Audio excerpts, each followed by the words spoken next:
Yesterday morning, my ex-husband's family had security go through my bags on their front lawn, checking if I'd stolen their silverware while 20 neighbors filmed with their phones. They dumped out my daughter's baby photos, her first shoes, our family memories, all while announcing I was the help who couldn't be trusted. What they didn't know was that I had $450 million sitting in my bank account, watching them reveal exactly who they really were. My name is Willa Jackson. I'm 35 years old, and for 3 years I let the Harrison family treat me like dirt while I scrubbed toilets as a janitor, all while hiding the biggest lottery win in Seattle's history. What happened when they finally pushed me too far will show you why money doesn't change people. It just reveals who they've always been. If you're watching this, please subscribe and let me know where you are watching from. The Harrison family owned 15 boutique hotels across the Pacific Northwest, with a combined net worth of $50 million. They lived in a 7-bedroom mansion overlooking Lake Washington, drove cars that cost more than most people's houses, and treated anyone making less than 6 figures like they were invisible. I'd been married to their son Daniel for 8 years before our divorce 5 years ago. During our marriage, I'd been the perfect daughter-in-law, organizing their charity events, managing their household staff, even helping Daniel get his MBA while I put my own career on hold.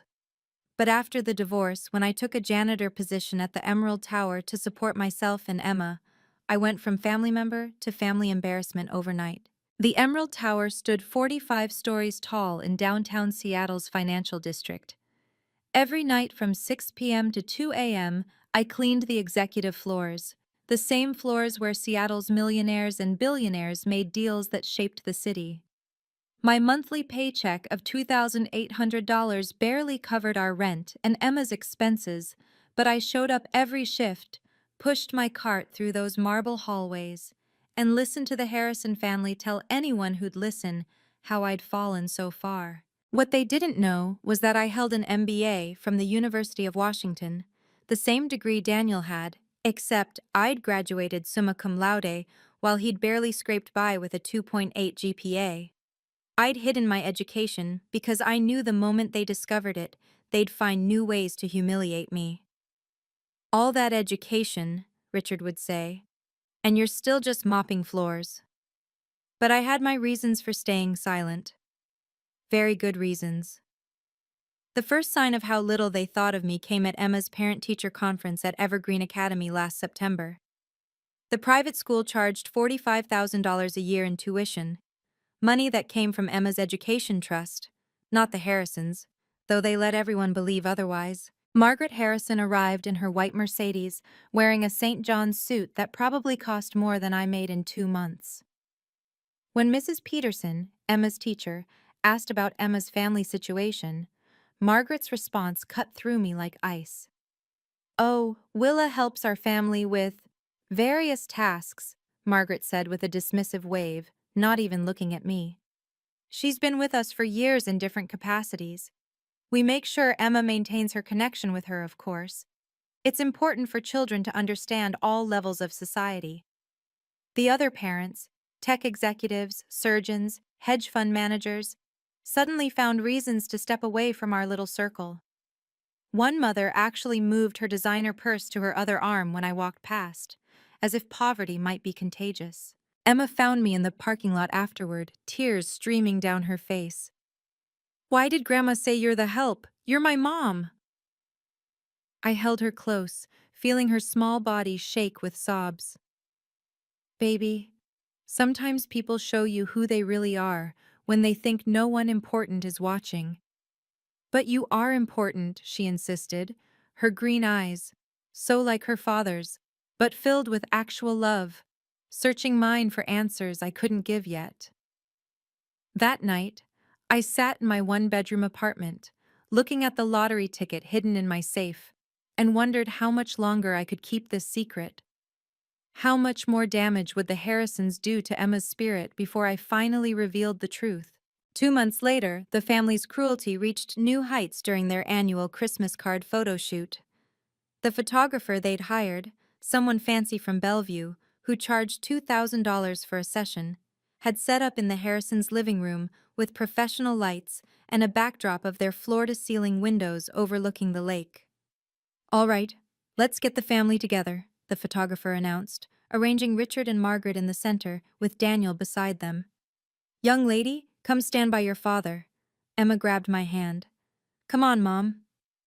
The photographer looked confused, glancing between me in my simple black dress and the Harrisons in their coordinated designer outfits. Richard cleared his throat. "Could we get just the Harrisons now? For the official card?" The silence that followed felt like a physical weight. Daniel stared at his shoes. Margaret adjusted her pearls. Emma's hand tightened in mine.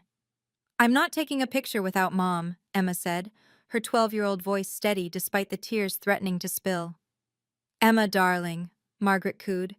"We need one for the business associates, you understand."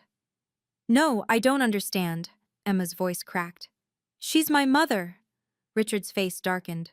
"We'll take both versions. Now stop making a scene." So they did. One version with me standing awkwardly at the edge, looking like the hired help who'd accidentally wandered into frame. Another with just the real Harrisons, the ones who mattered. Later I found Emma in her room at my apartment, carefully cutting up the Harrison-only photo with scissors. "I kept the one with you," she said, showing me the version she'd hidden in her backpack. "That's my real family." If only she knew how soon that truth would explode into the open. 3 years ago, on March 7th, 2021, I'd stopped at the 7-Eleven on Pine Street after my shift. The Mega Millions jackpot had climbed to $750 million, and something made me buy a ticket. Maybe it was exhaustion, maybe it was desperation, or maybe it was fate. I chose the numbers carefully. 07 for the month Emma was born, 14 for the date, 21 for the year she'd entered my life, 35 for my age, 42 for apartment, 42 where we lived, and Megaball 11, Emma's favorite number. 2 days later, alone in my apartment at 3 a.m., I checked the numbers on my phone, then checked them again. And again. My hands shook so violently I dropped the phone twice. The numbers matched. All of them. After federal taxes, I'd receive $450 million. My first instinct was to call someone, anyone, but then I stopped. I thought about the Harrisons, how they'd suddenly want to be my best friends, how they'd use Emma to get close to the money, how every relationship I had would become poisoned by those 9 digits. So I made a different choice. I claimed the prize through a trust, keeping my name hidden from public records. I hired Catherine Moore, one of Seattle's top estate attorneys, and established the WJ Foundation with an initial funding of $100 million. The rest went into conservative investments and trusts. Sudden wealth destroys more families than poverty ever could, Catherine had warned me during our first meeting. "Are you sure you want to keep this secret?" I thought about Emma, about teaching her the value of hard work, about knowing who really loved us. "I'm sure," I told her. "Let them show me who they really are first." The email arrived last Tuesday at 11:47 p.m., just as I was finishing my shift at the Emerald Tower. The sender was Catherine Moore, and the subject line made my blood run cold. "Urgent, irregularities in Emma Jackson Trust Fund." I sat in the supply closet, reading on my phone with trembling hands. "Willa, our forensic accountant has discovered serious discrepancies in Emma's trust fund established by her late great-grandmother in 2020. As trustee, Richard Harrison has withdrawn $3.2 million over the past 24 months, transferring funds to Harrison Hotels under the guise of investment opportunities. These transfers appear to violate federal fiduciary laws. More concerning, Richard has initiated paperwork to transfer the remaining $1.8 million to an offshore account in the Cayman Islands. The transfer is scheduled for November 18th, 72 hours from now. If completed, recovering these funds becomes nearly impossible.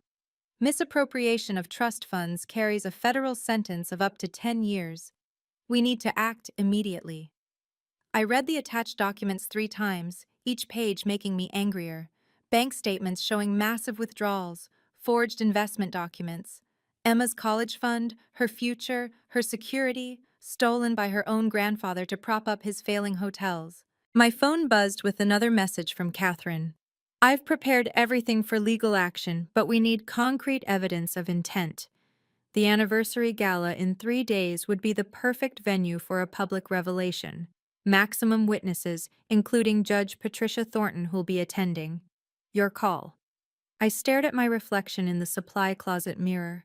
Tired eyes, janitor's uniform, everything the Harrisons thought made me worthless. They had no idea what was coming.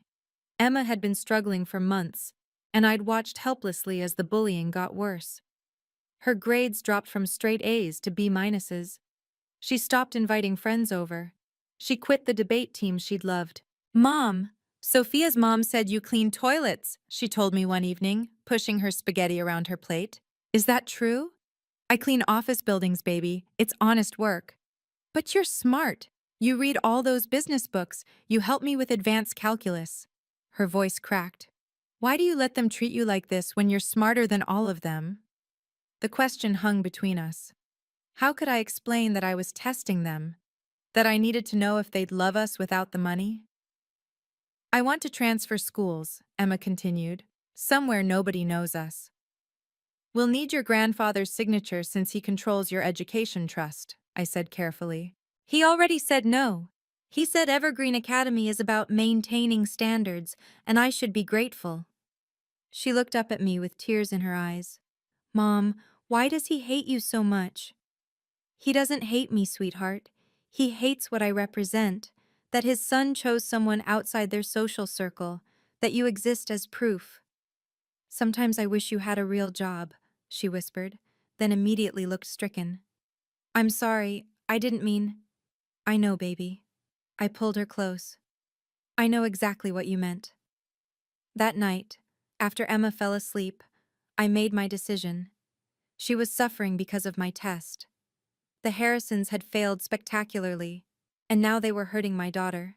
It was time to end this charade. Catherine called me during my lunch break the next day, her voice tense with urgency. Willa, I've been monitoring the situation. Richard just had a meeting with Yamamoto Industries about selling 30% of Harrison Hotels. The deal closes on November 20th. That's 5 days from now. He needs that offshore money to make the books look clean for due diligence. So we have even less time than we thought. Exactly.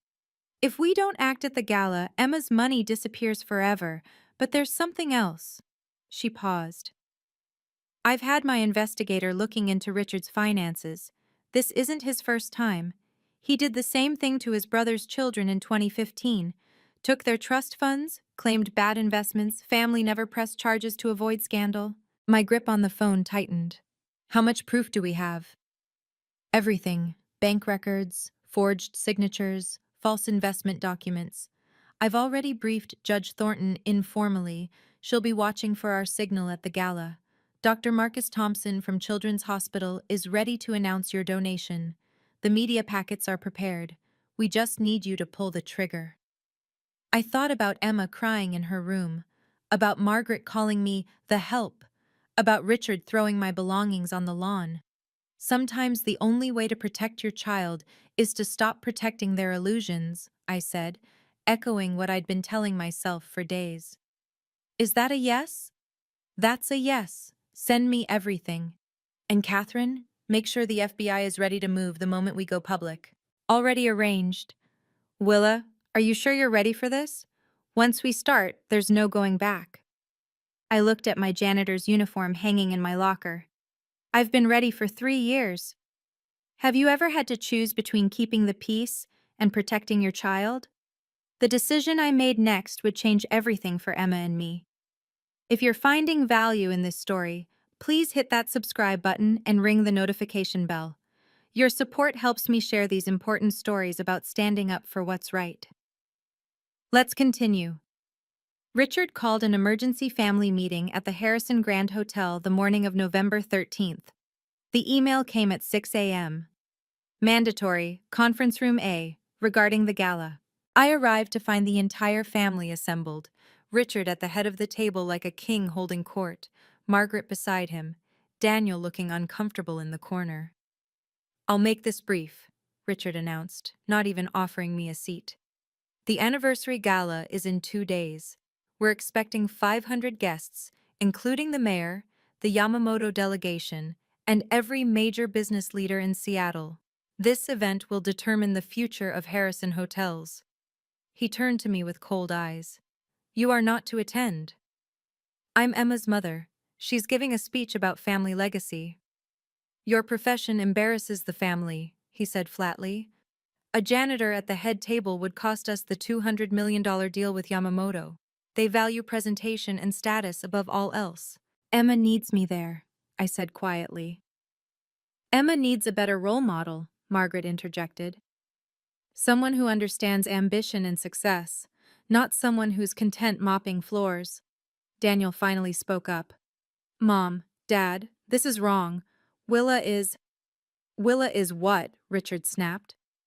She's nothing. A reminder of your failure to choose an appropriate partner. The help sitting at our family table, the investors would walk out. I stood slowly, maintaining eye contact with Richard. So, I'm banned from my daughter's important night because you're ashamed of honest work? You're banned because you're an embarrassment, he said simply. Accept it, or we'll revisit the custody arrangement. I'm sure the courts would be interested to know Emma's mother can barely afford rent. The threat hung in the air like poison gas. The confrontation escalated quickly, words flying like knives across the conference table. I'm Emma's mother, I stated firmly. Barely, Richard shot back. I have rights. You have nothing, Margaret sneered. Nothing but a mop and a bucket and a daughter who's embarrassed to bring friends home. This is wrong, I said, my voice steady despite the rage building inside me. This is business, Richard countered. Something you'd understand if you'd done anything with that brain of yours besides waste it. Emma needs me there. She asked me to be there. Emma needs a better role model, someone successful, someone who matters. I felt my hands clench into fists under the table. You'll regret this. Richard actually laughed. Is that a threat from the janitor? What are you going to do, refuse to clean our offices? Oh wait, you don't even clean our buildings. You're not qualified for that level. Know your place, Willa, Margaret added, examining her manicured nails. You're lucky we even let you see Emma. Most families would have cut you off completely after the divorce. Dad, stop, Daniel pleaded weakly. This has gone too far. What's gone too far is this charade. Richard stood, towering over me. You want to know the truth? Every time Emma sees you in that pathetic uniform, she dies a little inside. Every time her friends ask about her mother's job, she lies. You're not protecting her by staying in her life, you're humiliating her. The words hit exactly where he intended, but I didn't flinch. I didn't cry. I just stared at him with calm eyes, memorizing this moment. Are we done here? I asked quietly. Almost. He smiled coldly. Security will escort you out. Margaret reached into her designer purse and pulled out a check, sliding it across the conference table toward me. The amount read $50,000. This is more than you make in 2 years, she said with a practiced smile. Take it. Move to another state. Start fresh. Find a nice janitor to marry. Emma can visit you during summers once she's older and understands why this was necessary. I picked up the check, examining it carefully. And in exchange, you sign away any informal visitation rights. You don't contest when we enroll Emma in boarding school in Switzerland next year. You don't show up at family events. You fade away quietly. Like I never existed, I said. Exactly. Be smart for once, Willa. This money could change your life. Daniel stood abruptly. Mom, you can't buy her off like she's some...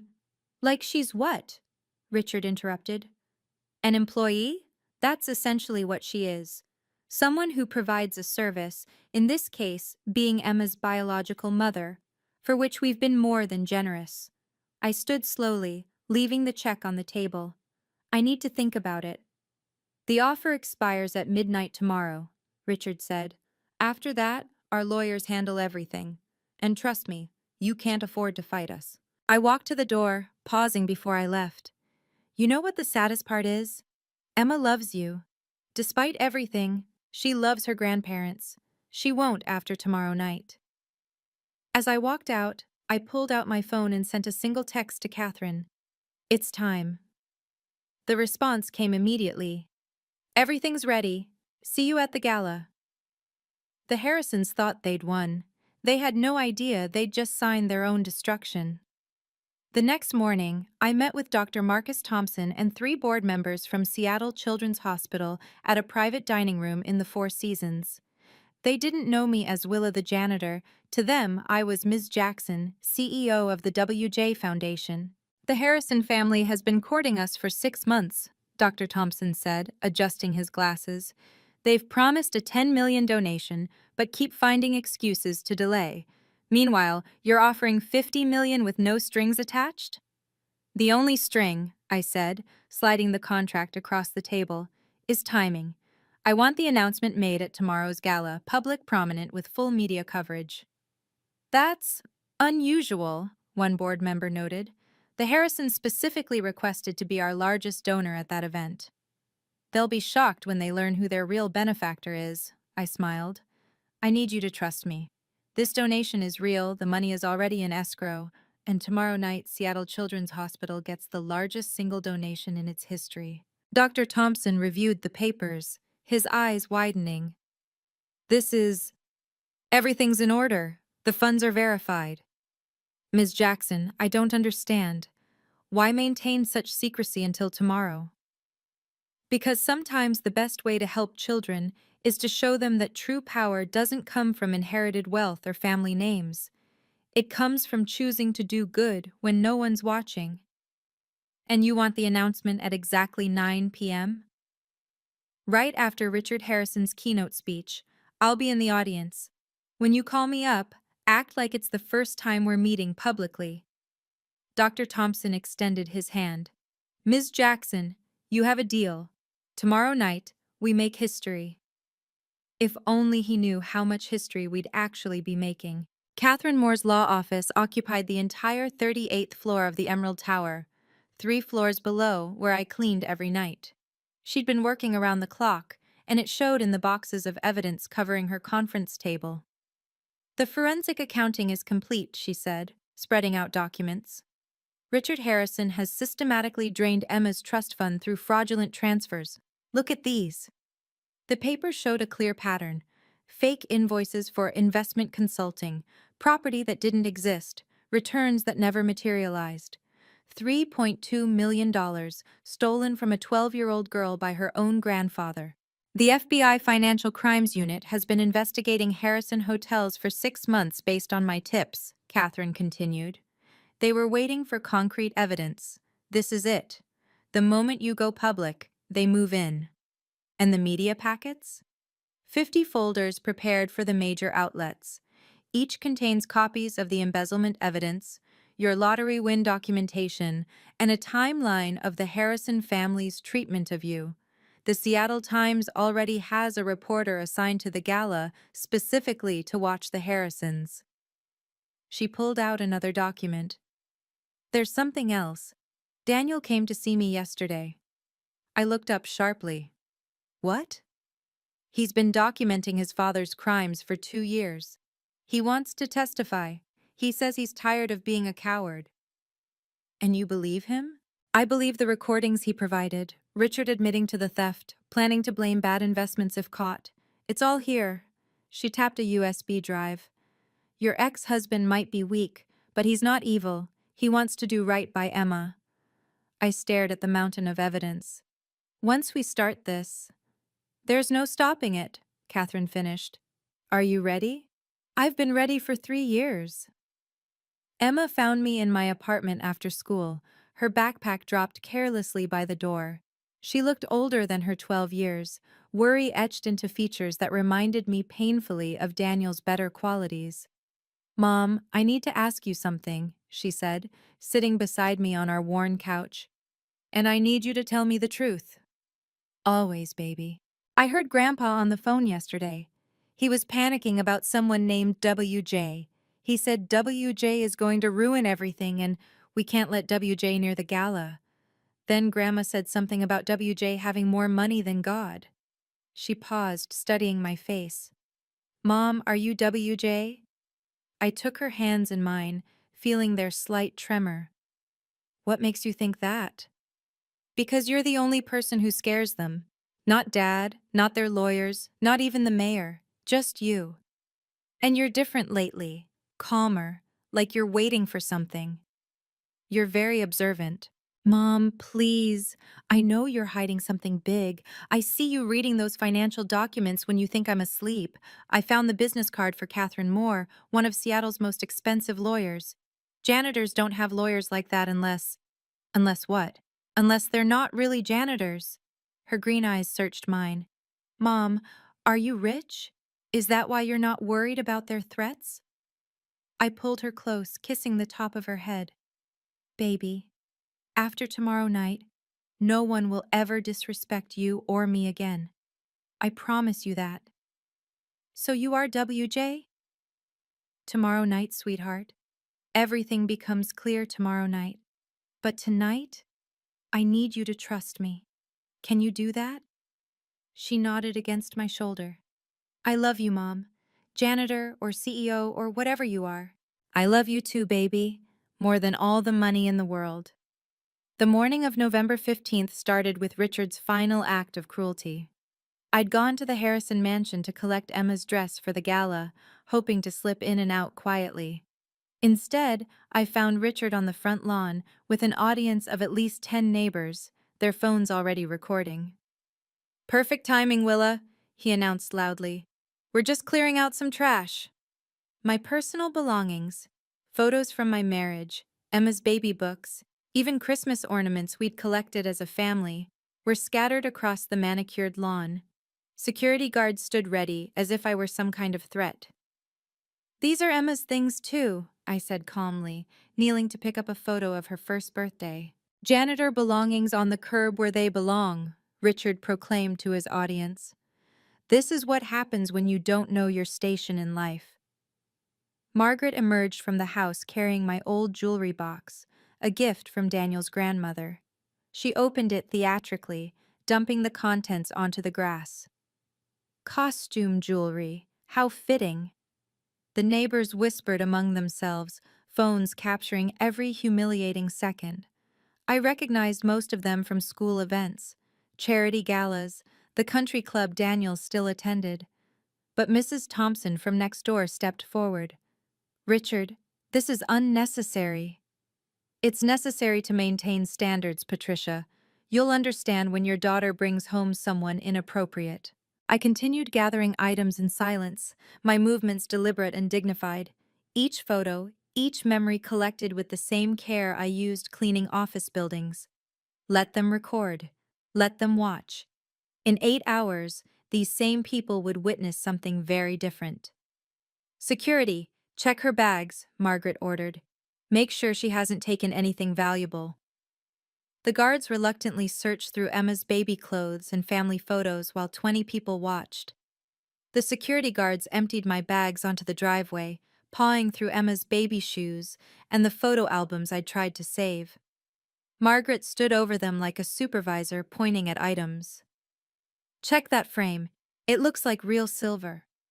And that book, make sure she didn't hide anything inside.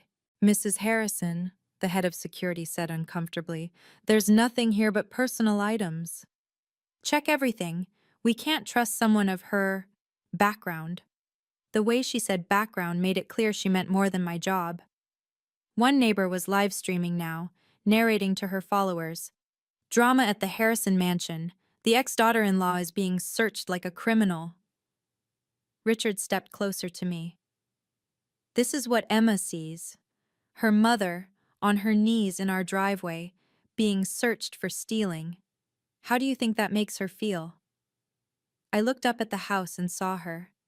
Emma at her bedroom window, tears streaming down her face, her phone pressed against the glass recording everything. Our eyes met for a moment before Margaret noticed. Emma! Get away from that window right now!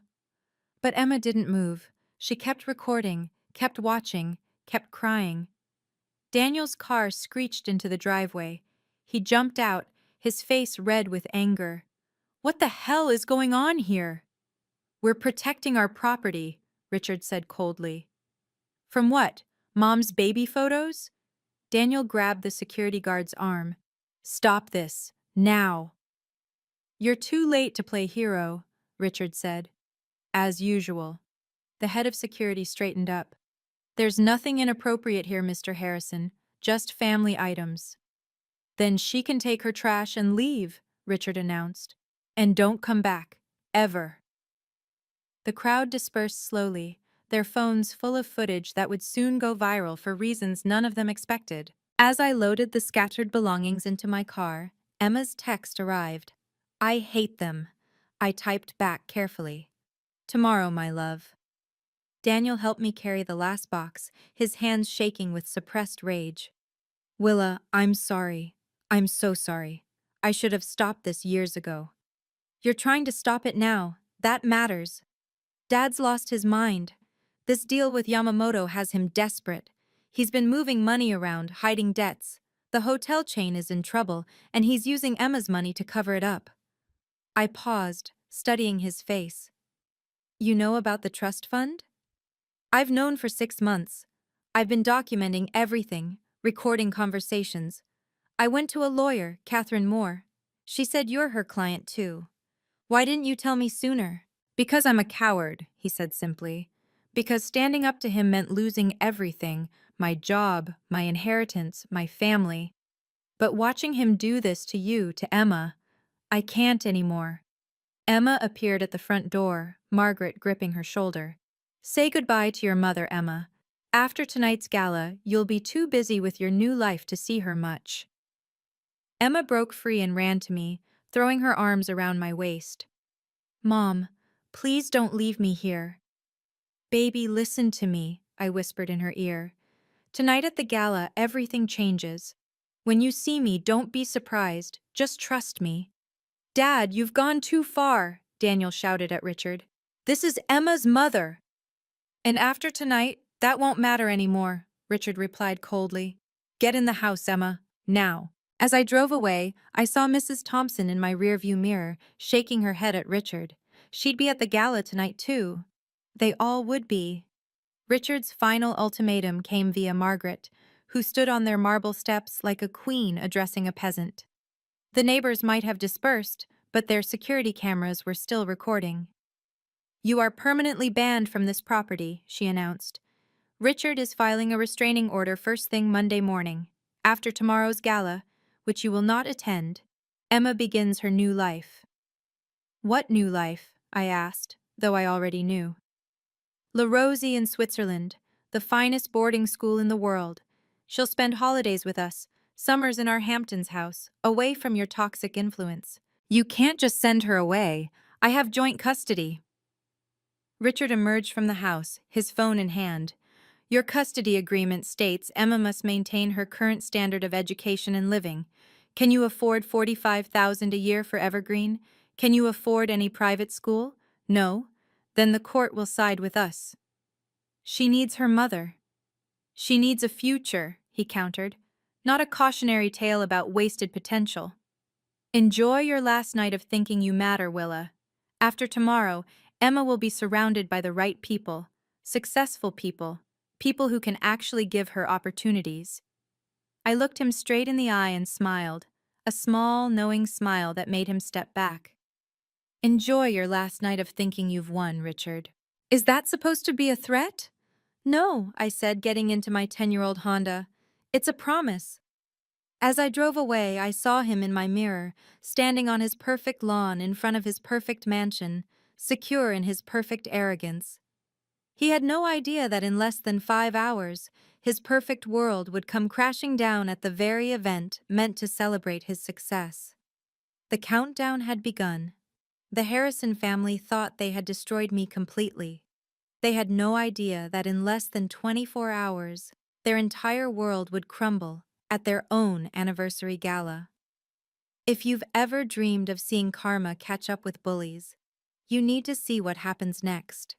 Please like this video if you're enjoying the story and comment below. Have you ever hidden your success from toxic family? November 15th, 8 p.m. The Harrison Grand downtown glowed like a jewel against Seattle's skyline. Valet attendants scrambled as a matte black Bugatti Chiron pulled up to the entrance, a $3 million statement on wheels that none of them had ever seen in person.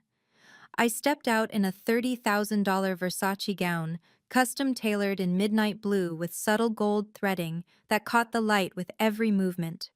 The valet's hand trembled as I handed him the keys. "Be careful with her," I said. "She's temperamental." Security moved to intercept me at the door, the same men who'd searched my belongings this morning. The head of security, Marcus, stopped dead when he saw the invitation I presented. "CEO, WJ Foundation," he read aloud, his voice cracking. Ms. Jackson? "Good evening, Marcus. I believe the mayor is expecting me." As if on cue, Mayor Patricia Coleman appeared in the lobby, her face lighting up with recognition.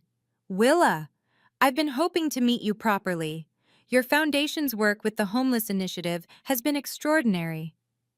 The security team parted like the Red Sea. Marcus actually bowed slightly, his face pale with recognition of his morning's actions. "Shall we go in?" the mayor asked, linking her arm through mine. "Richard Harrison has no idea what an honor it is to have you here. That man always was too focused on old money to recognize new power." As we walked toward the ballroom, I heard Marcus frantically whispering into his radio. "Code situation. The janitor. She's not. Just let her through. Let everything through."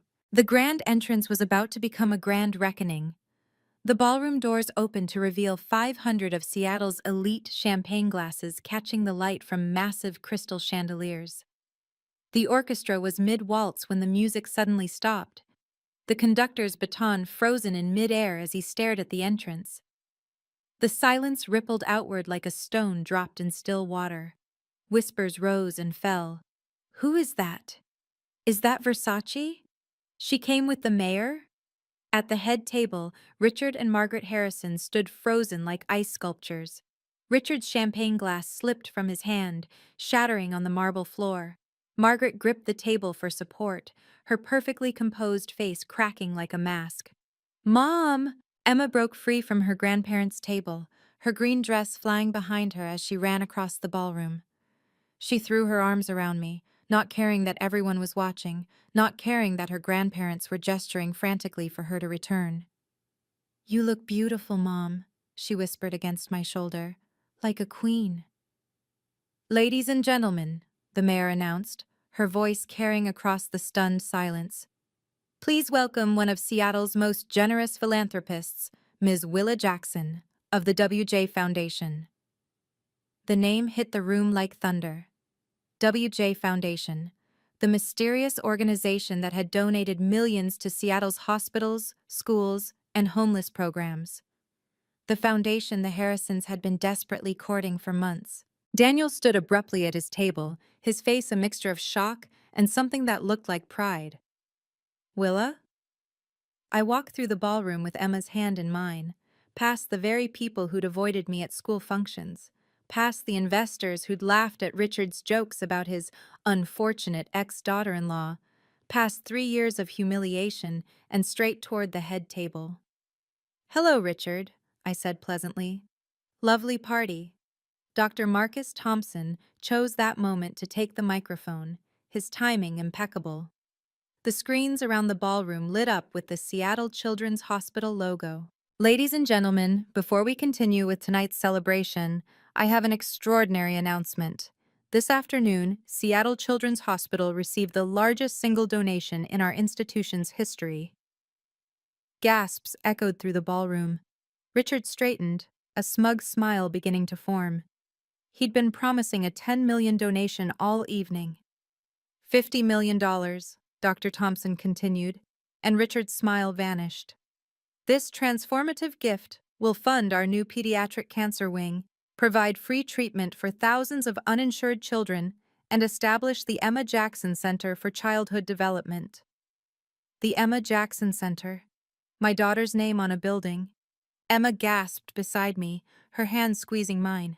"Please join me in thanking our incredible benefactor." Dr. Thompson raised his champagne glass toward me. Ms. Willa Jackson, CEO of the WJ Foundation, whose assets exceed $100 million in charitable giving. The giant screens displayed the signed contract, the check, and a photo of me with the hospital board from this morning. Margaret Harrison collapsed into her chair, requiring immediate medical attention from a guest who happened to be a doctor. I walked to the stage, each step measured and deliberate. The same woman they'd called the help yesterday. The same woman they'd searched for stealing this morning. The same woman they'd banned from their lives. "Thank you, Dr. Thompson," I said into the microphone, my voice steady and clear. "I've had the privilege of working as a janitor at the Emerald Tower for the past 3 years. It's honest work that I'm proud of. What many of you don't know is that 3 years ago, I won the Mega Millions lottery, $450 million after taxes." The room erupted. Phones appeared, recording everything. Several investors at the Yamamoto table were frantically texting, their eyes moving between me and Richard. I kept working because I wanted my daughter to understand the value of hard work, and perhaps, I looked directly at Richard, to see people's true character when they think you have nothing to offer them. I stood at the podium, 500 pairs of eyes fixed on me, the weight of 3 years of silence finally lifting from my shoulders.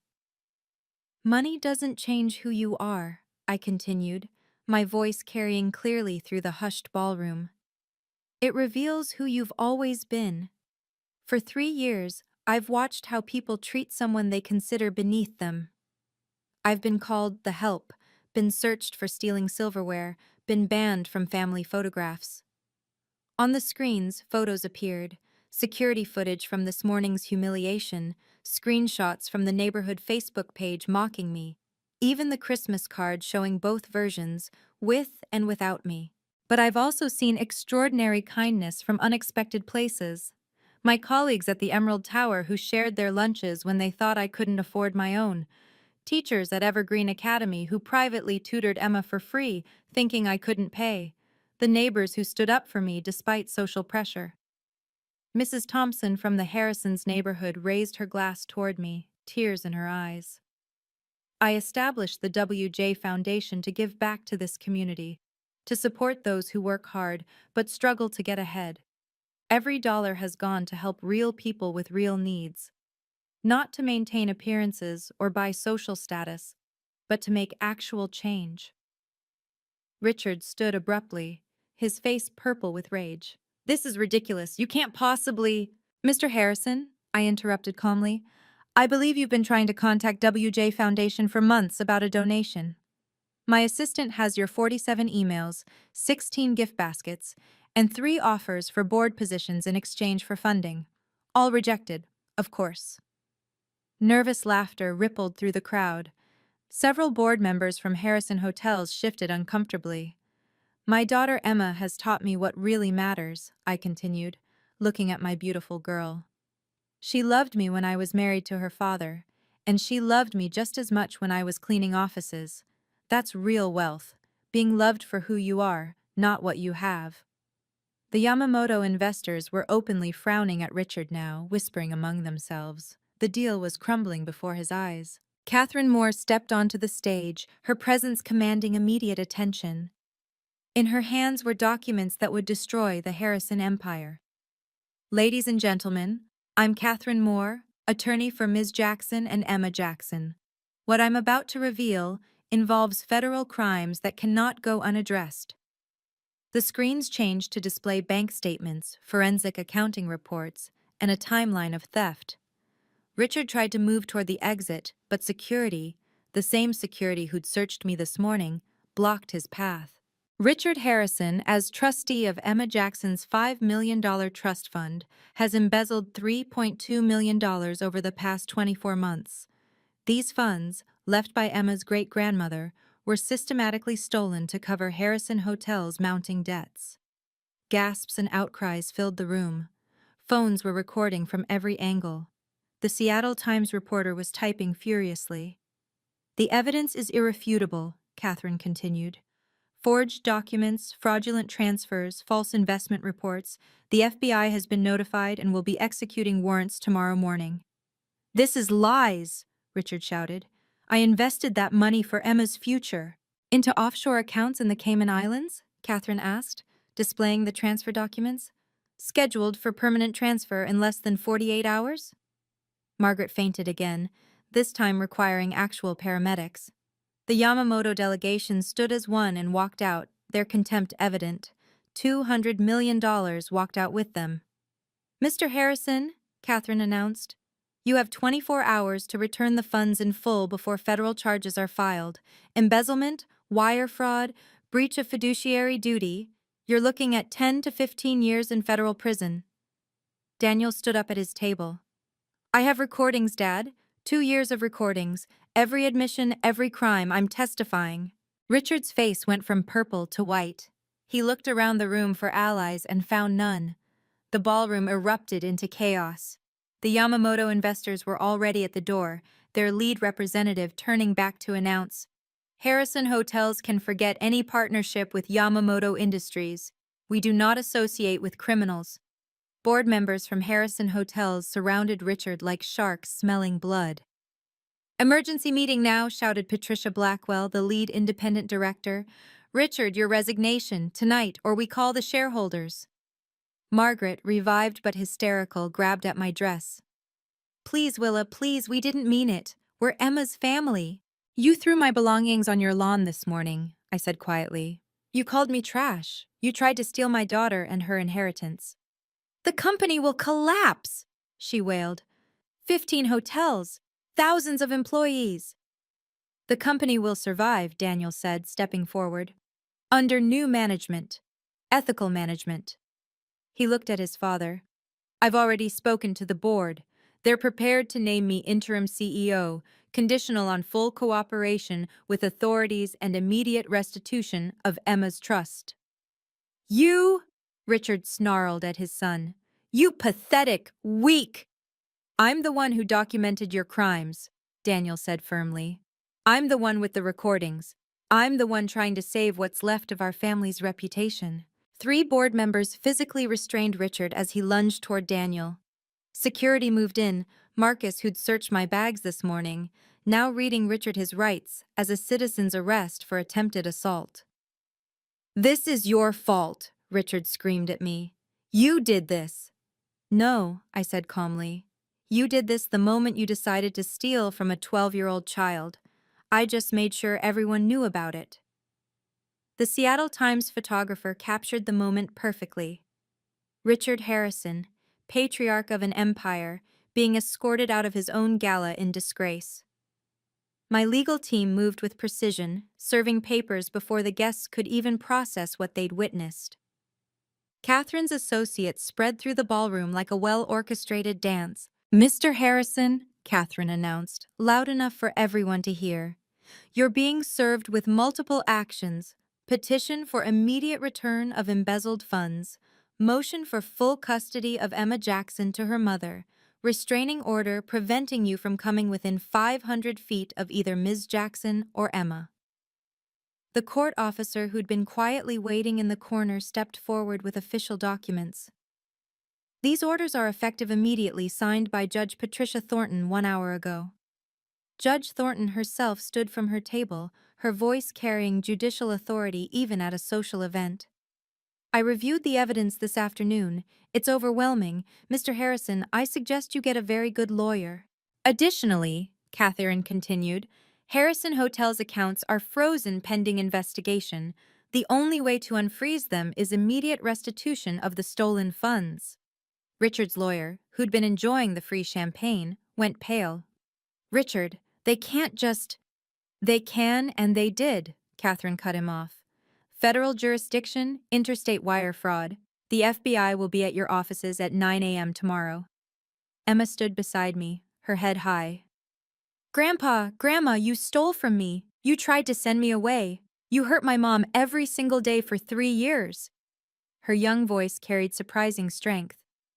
I choose to live with my mother. Forever. Margaret reached toward Emma with shaking hands. Sweetheart, we're your grandparents. No, Emma said firmly. Grandparents don't steal from children. Grandparents don't call their daughter-in-law the help. You're nothing to me now.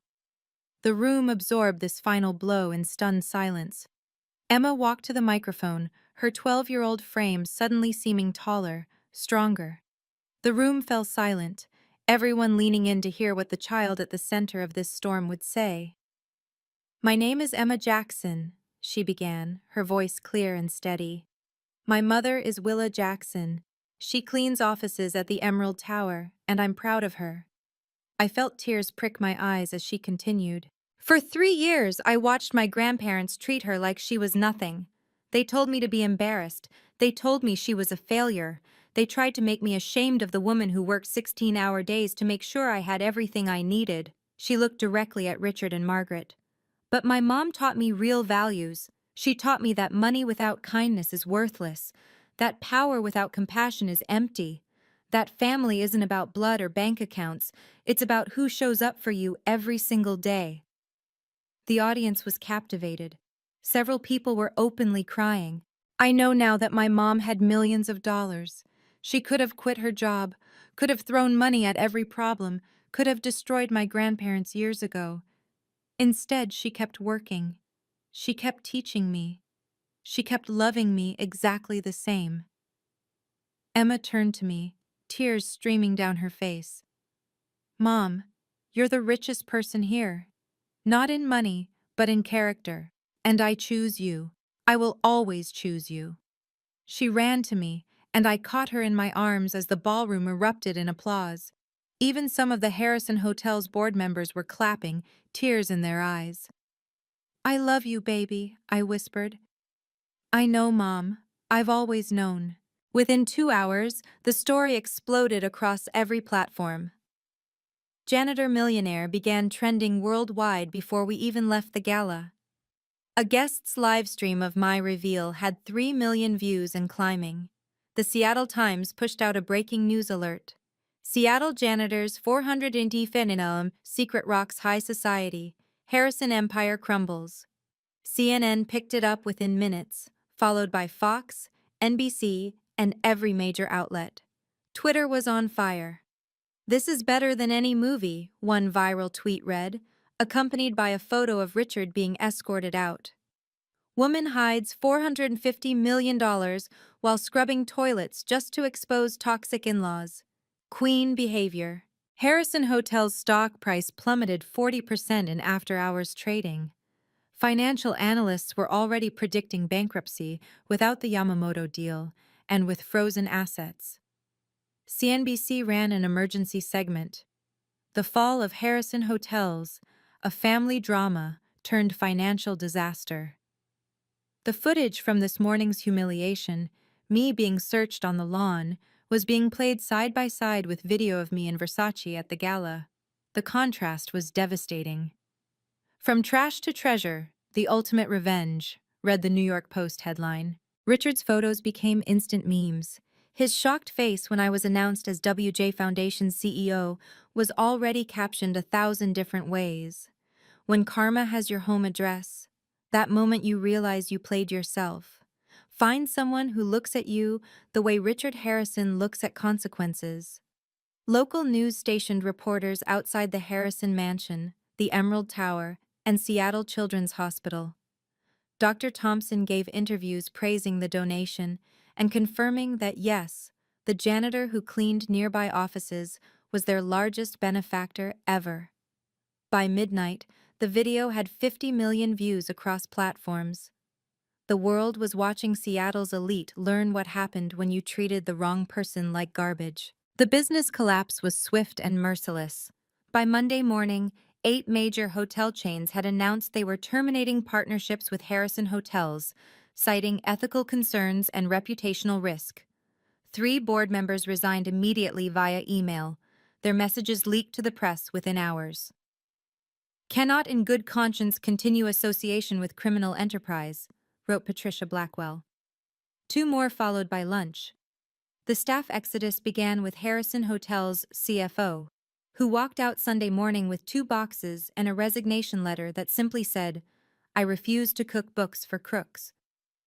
By Tuesday, 17 key employees had quit, many citing Richard's treatment of workers and the toxic culture he'd created. Margaret was removed from every charity board she sat on. The Seattle Art Museum, Children's Foundation, and Symphony all issued identical statements. We cannot associate with individuals who steal from children. The country club revoked both Harrison memberships, posting the decision on their bulletin board for all members to see. Former employees came forward with their own horror stories. A supervisor Richard had fired for refusing to falsify records. A janitor Margaret had accused of theft to avoid paying a Christmas bonus. The stories painted a pattern of abuse that went back decades. "The family that treated workers like dirt is now buried in it," tweeted a former Harrison Hotel's manager, alongside her own story of being belittled and underpaid. Even their neighbors distanced themselves. The same people who'd watched my humiliation that morning now told reporters they'd always suspected something was off about the Harrisons. Mrs. Thompson gave an interview describing the morning's events as the most disgusting display of classism I've ever witnessed. Daniel, to his credit, held a press conference announcing massive reforms, minimum wage increases, employee profit sharing, and a complete restructuring of company culture. "My father's way dies today," he declared. The FBI raids began at dawn on November 17th. Federal agents swarmed Harrison Hotel's corporate offices, carrying out boxes of documents while news helicopters circled overhead. Richard's arrest was methodical and public. Agents walked him out in handcuffs as cameras rolled. The perp walk was everything the media hoped for. Richard, still in his wrinkled tuxedo from 2 nights before, stumbling down the courthouse steps. His lawyer tried to shield him from cameras, but there was no escaping the wall of press. "Mr. Harrison, did you steal from your granddaughter? How does it feel to lose everything? Was humiliating your ex-daughter-in-law worth federal prison?" Bail was set at $5 million. Cruel irony, since that was exactly what Emma's full trust should have been. With assets frozen, Richard couldn't make bail without selling the mansion, which he was forced to do within 48 hours. The buyer? One of my foundation's subsidiaries, which would convert it into transitional housing for homeless families. "The man who called me worthless is now worth less than nothing," I told Catherine when she delivered the news. The federal prosecutor announced 15 charges: wire fraud, embezzlement, money laundering, conspiracy, and more. Each carried significant prison time. "Mr. Harrison faces a minimum of 10 years, likely 15 to 20, she stated at the press conference. Margaret, broken and humiliated, was forced to move into a small apartment in Tacoma. The woman who'd spent decades cultivating her image as Seattle society's queen was now radioactive. No charity would take her calls. No club would admit her. No friend would acknowledge her. Richard's mugshot became the most shared image in Seattle Times history. The headline simply read, "Fallen." Support poured in from unexpected places. The Janitors Union announced a scholarship in my name for children of service workers, raising $100,000 in the first week. Willa Jackson proved that dignity isn't determined by your job title, the union president said at the announcement. Seattle's mayor offered me a position on the Economic Council. "We need voices that understand both struggle and success," she said publicly. Ms. Jackson's unique perspective would be invaluable. My colleagues at the Emerald Tower threw a celebration that made the news. Over 100 night shift workers gathered in the lobby, holding signs reading, "Proud to work with Willa," and "Janitors are essential." Many shared stories of my kindness over the years, covering shifts, sharing lunches, listening to problems. Mrs. Thompson from the Harrisons' neighborhood arrived at my apartment with flowers and an apology. "I should have spoken up sooner. We all knew how they treated you. Your courage gave us permission to stop pretending it was acceptable." Even some Harrison relatives reached out. Daniel's aunt Sarah called from Portland. "We knew Richard was stealing from the trust. We were too scared to speak up. He controlled everything. Thank you for being braver than we were." Former Harrison Hotel's employees created a support group, sharing stories of Richard's abuse and Margaret's condescension. Several revealed they'd suspected financial crimes but feared retaliation. Willa gave us a voice, one wrote. She showed us that bullies only have the power we give them.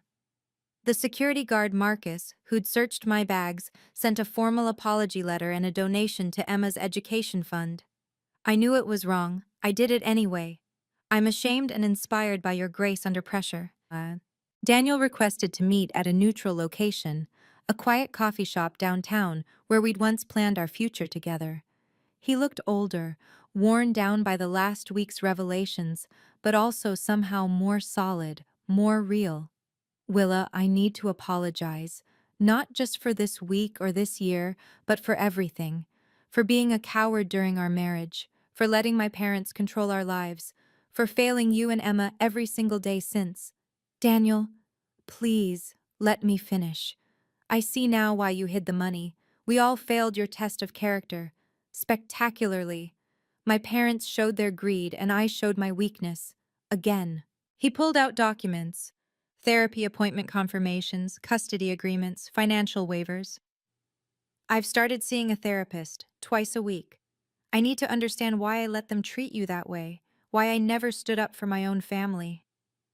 That's a good start, I said carefully. I'm signing away any claim to your wealth. I don't want a penny. I'm also requesting supervised visitation with Emma until the therapist says I'm ready. I need to earn the right to be her father again. And your parents? I'll testify against my father. Fully. He stole from his granddaughter. There's no forgiveness for that. As for my mother, he paused. She's broken, Willa. Completely broken. But that's not your problem to solve. No, it's not. He stood to leave, then turned back. For what it's worth, you look happy. Really happy. For the first time since I've known you, you look free. I am free, I replied. We all are now. He nodded and walked away, shoulders straighter than I'd seen them in years. Maybe Daniel would finally become the man I'd once thought I'd married. Emma thrived in ways I'd never imagined possible. Within a week of the gala, she'd transformed from an anxious, apologetic child into someone who walked with her head high and her voice clear. We transferred her to Seattle Progressive Academy, a school that valued character over connections. On her first day, she introduced herself simply. I'm Emma Jackson. My mom's a janitor and a philanthropist, both matter. She started a foundation of her own, Kids of Essential Workers, providing scholarships and support for children whose parents worked in service industries. The launch event raised $50,000 in 2 hours. Mom, you taught me money means nothing if you lose yourself getting it, she told me as we reviewed the foundation's first applications. These kids deserve the same chances I got, without the toxic grandparents. Her therapy sessions were helping her process the trauma of the last 3 years. I kept thinking it was my fault, she admitted one evening, that if I was better, smarter, more like them, they'd treat you better.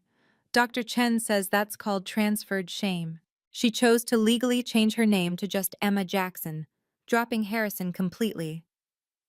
That's not who I am, she said firmly. I'm your daughter. Period. The book she decided to write, My Mom, the Millionaire Janitor, already had publishers interested. It's not about revenge, she explained to potential editors. It's about seeing people for who they really are, not what they have. When asked at school about her grandparents, she had a practiced response. They made choices that removed them from my life. I wish them healing, but from a distance. The girl who'd once cried about her mother's job now brought me lunch at the Emerald Tower, proud to be seen with me in my uniform. The WJ Foundation expanded to $200 million in assets after I added another $100 million from my personal funds. We focused on supporting working families, funding education for service workers' children, and improving working conditions in buildings across Seattle.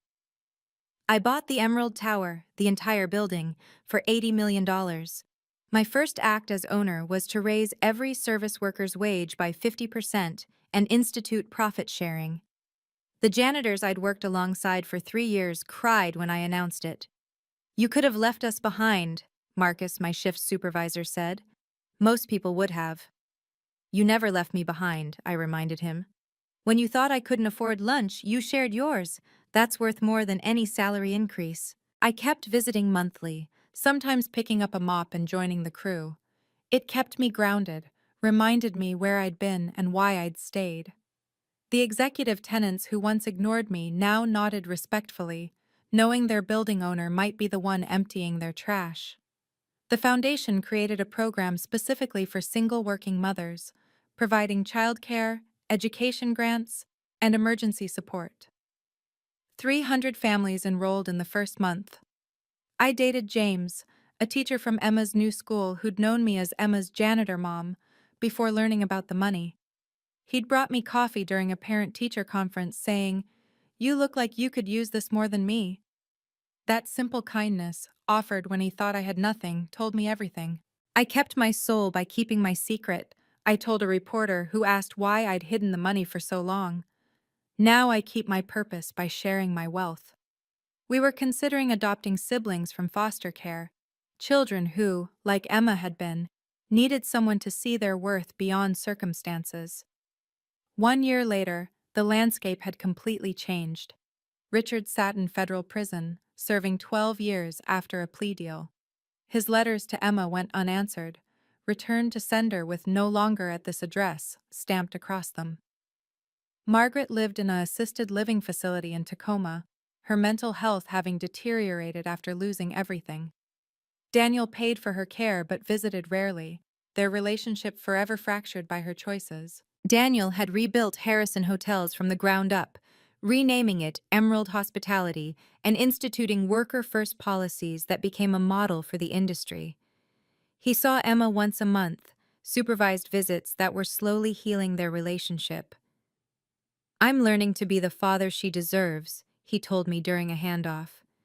"Thank you for not giving up on that possibility." Emma and I lived in a modest 5-bedroom house in Queen Anne, nice but not ostentatious. We hosted dinner every Sunday for friends who'd supported us during the dark years, the table full of janitors, teachers, and neighbors who'd shown kindness when they thought we had nothing. "Money amplifies character," I told Emma as we prepared for another Sunday dinner. "It doesn't create it." The boundaries we'd established held firm. No contact with Richard or Margaret, no obligation to forgive or forget, no guilt about protecting our peace. I learned that true wealth is the ability to walk away from those who only see your value in dollars, I wrote in my journal that night. It's knowing that the person scrubbing floors might be worth more than the person walking on them. It's teaching your child that respect isn't earned by bank accounts, but by how you treat people who can do nothing for you. The Harrisons had taught me that, just not the way they'd intended. Thank you for joining me on this journey from humiliation to vindication. If this story resonated with you, please subscribe and share it with someone who needs to hear that their worth isn't determined by their job title or bank account. Comment below with your thoughts. Have you ever hidden your success to test someone's character?